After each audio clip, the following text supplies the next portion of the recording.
السلام علیکم دوستو، گولڈن ورڈز میں آپ کو خوش آمدید کہتے ہیں۔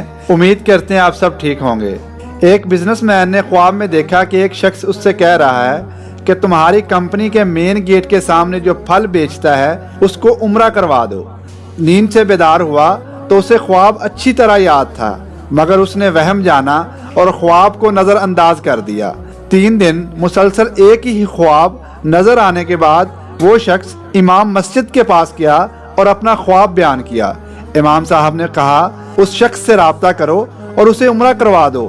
اگلے روز بزنس مین نے ایک ملازم سے اس پھل فروش کا نمبر معلوم کرنے کو کہا۔ بزنس مین نے فون پر اس پھل فروش سے رابطہ کیا اور کہا کہ مجھے خواب میں کہا گیا ہے کہ میں تمہیں عمرہ کرواؤں، لہٰذا میں اس نیک کام کی تکمیل کرنا چاہتا ہوں۔ زور سے ہنسا اور کہنے لگا، کیا بات کرتے ہو بھائی، میں نے تو مدت ہوئی کبھی فرض نماز ادا نہیں کی اور تم کہتے ہو کہ تم مجھے عمرہ کروانا چاہتے ہو۔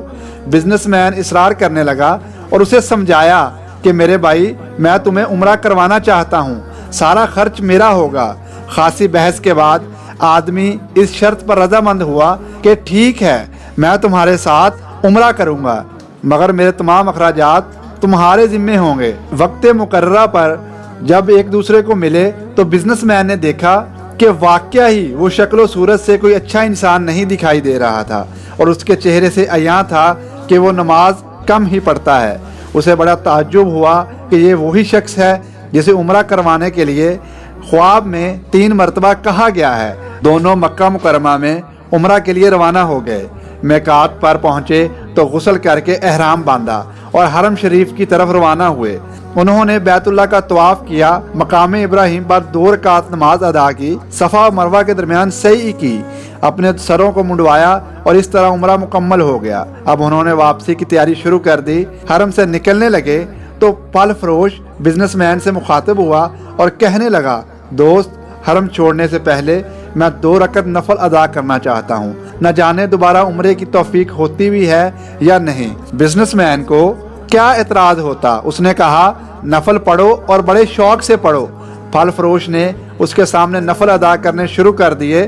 جب سجدے میں گیا تو اس کا سجدہ طویل سے طویل تر ہوتا چلا گیا۔ جب کافی دیر گزر گئی تو بزنس مین نے اسے بلایا۔ جب کوئی حرکت نہیں ہوئی تو اسے معلوم ہوا کہ پھل فروش کی روح حالت سجدہ میں ہی پرواز کر چکی تھی۔ پھل فروش کی موت پر اسے بڑا رشک آیا اور وہ رو پڑا کہ یہ تو حسن خاتمہ ہے، کاش ایسی موت میرے نصیب میں ہوتی۔ اس خوش قسمت انسان کو غسل دیا گیا اور حرم میں ہی اس کی نماز جنازہ ادا کی گئی۔ ہزاروں فرزندان اسلام نے اس کا جنازہ پڑھا۔ وفات کی اطلاع اس کے گھر والوں کو دی جا چکی تھی۔ بزنس مین نے اس کے گھر کا تمام خرچہ اپنے ذمے لے لیا۔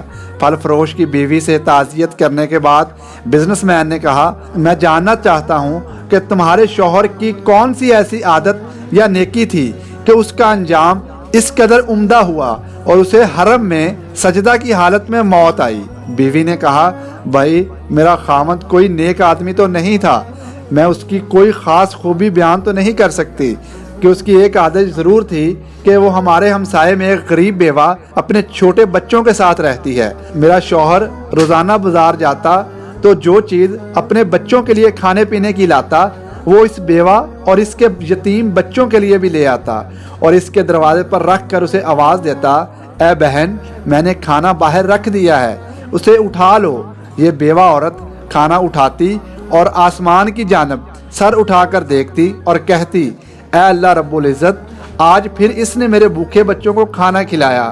اے رب العزت، اس کا خاتمہ ایمان پر فرما۔ زندگی تو جیسے تیسے بہرحال گزر ہی جانی ہے، لیکن جس قدر ممکن ہو لوگوں کی مدد کیا کریں۔ اللہ تعالیٰ ہمیں ہر طرح کی برائیوں سے اپنی پناہ میں محفوظ کرے اور ہمارا خاتمہ بھی ایمان پر فرمائے، آمین ثم آمین۔ دوستو، امید کرتے ہیں ہماری آج کی کاوش آپ کو ضرور پسند آئی ہوگی۔ مزید ایسی انفارمیٹیو ویڈیوز دیکھنے کے لیے ہمارے اس چینل گولڈن ورڈز کو سبسکرائب کریں اور اس ویڈیو کو زیادہ سے زیادہ شیئر کریں۔ تو ملتے ہیں انشاءاللہ ایک نیکسٹ ویڈیو میں، تب تک کے لیے اجازت دیں، اپنا خیال رکھیے گا، اللہ حافظ۔